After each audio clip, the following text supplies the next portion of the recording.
उत्तर प्रदेश में अपना हक मांगना अब गुनाह हो गया है। जी हाँ, ऐसा हम नहीं कह रहे, ऐसा कह रहे हैं ये 69,000 शिक्षक भर्ती में आरक्षण प्रभावित वो अभ्यर्थी जो लगातार अपनी नियुक्ति पत्र की मांग के लिए दर दर भटक रहे हैं। ये अभ्यर्थी कभी मुख्यमंत्री आवास का घेराव करते हैं तो कभी मंत्रियों और नेताओं के सामने सास के साथ जाते हैं कि आखिर कभी तो इन सत्ताधारियों को इन जैसे अभ्यर्थियों की बेबसी और लाचारी पर तरस आ जाए और इनकी मांगे सुन ली जाए। लेकिन इस सोच से विपरीत इन अभ्यर्थियों को अगर बदले में कुछ मिलता है तो पुलिस के डंडे और लाठियां, सड़कों पर घसीटा जाता है, कपड़े फाड़ दिए जाते हैं और अगर इन सब से भी प्रशासन को शांति नहीं मिलती तो आखिर में इन अभ्यर्थियों पर मुकदमा करके इन्हें जेल भेज दिया जाता है। हमारे देश और प्रदेश में बैठी डबल इंजन की सरकारें राम राज्य की बात करती हैं, अमृतकाल की बात करती हैं, तो क्या ये है हमारे प्रदेश का राम राज्य जहां अभ्यर्थियों को उनका हक मांगने पर मुकदमा करके उन्हें जेल भेज दिया जाता है, महिला अभ्यर्थियों को सड़कों पर घसीटा जाता है, उनसे मारपीट की जाती है? क्या ये हमारे प्रदेश का राम राज्य है? आपको बता दें, 69,000 शिक्षक भर्ती में आरक्षण प्रभावित अभ्यर्थियों ने ये ऐलान किया था कि राजधानी लखनऊ में 26 फरवरी को ये अभ्यर्थी एक बड़ा आंदोलन करेंगे, जिसकी शुरुआत इन अभ्यर्थियों ने अपना दल यस कार्यालय से की। लेकिन हर बार की तरह अगर इन अभ्यर्थियों के हाथ कुछ लगा तो वो थी बस निराशा। सिर्फ इतना ही नहीं, 69,000 शिक्षक भर्ती में आरक्षण विसंगति को सुधारते हुए आई 6800 पिछड़े दलित की सूची की नियुक्ति के लिए चल रहे अनवरत आंदोलन से इनके 3 साथियों विजय प्रताप, अमरेंद्र पटेल और वीरेंद्र कुमार को प्रशासन द्वारा गिरफ्तार कर लिया गया। इन अभ्यर्थियों का कहना है कि इन्हें ये तक नहीं पता कि आखिर उनके साथियों को रखा कहाँ गया है,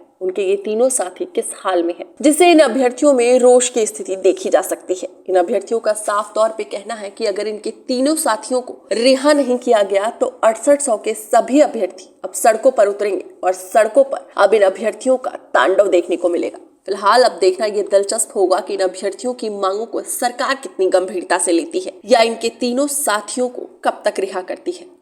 मेरा नाम अर्चना शर्मा है, मैं अयोध्या से हूँ। 69,000 शिक्षक भर्ती में 6800 चयनित एक अभ्यर्थी हूँ।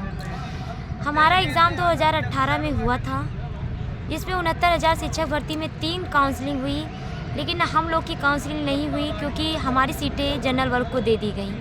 हम लोग अनवरत धरने पर बैठे, तब राष्ट्रीय पिछड़ा आयोग ने माना कि हमारे साथ आरक्षण का घोटाला हुआ है। फिर जाकर 23 दिसंबर 2021 को माननीय योगी जी ने ये कहा कि हम सब 6800 भाई बहन के साथ आरक्षण का घोटाला ना होकर विसंगति हुई है, जिसके चलते उन्होंने 5 जनवरी 2022 को लिस्ट निकाली और ट्वीट किया कि इन लोग को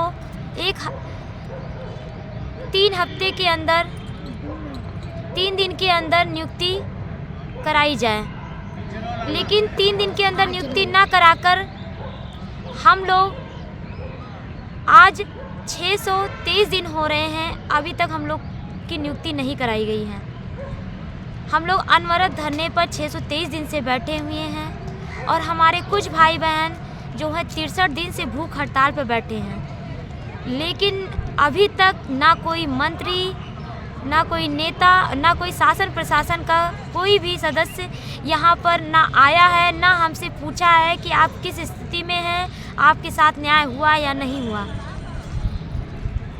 हम यहाँ तक कि हर दरवाजे कोई ऐसा नेता, ऐसा कोई मंत्री नहीं बचा है जहाँ पर हमने अपने दरवाजे पर जाकर हमने अपनी मांग ना की हो, हमने उनसे रिक्वेस्ट ना किया हो। लेकिन होता क्या है, सिर्फ आश्वासन, कोरा आश्वासन मिलता है और हमको मार पीट कर, बर्बरतापूर्वक गाड़ियों में भर कर, बहन बेटियों के कपड़े फाड़ कर यहाँ इको गार्डन में लाकर फेंक दिया जाता है और कहते हैं आपका जल्द ही निस्तारण होगा। लेकिन अभी तक कुछ नहीं हुआ। हम माननीय आशीष पटेल भैया के यहाँ गए थे 26 फरवरी को।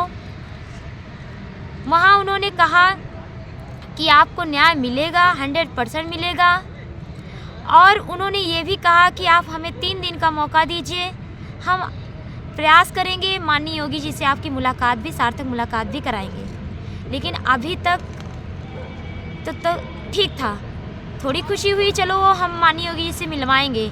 लेकिन दुख की बात तो ये है, हमारे 3 भाई जो 6800 में चयनित हैं और उनको जबरन बिना किसी गलती के रात को 25 फरवरी को रात को 11 बजे इको गार्डन में बैठ के खाना खा रहे थे।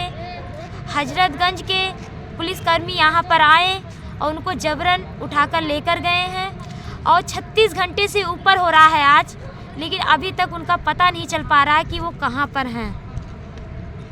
सिर्फ इतना पता चला है कि उनके नाम मुकदमा कर दिया गया है, उनको जेल डाल दिया गया है और उनके ऊपर एलिगेशन लगा दिया गया है झूठा झूठा।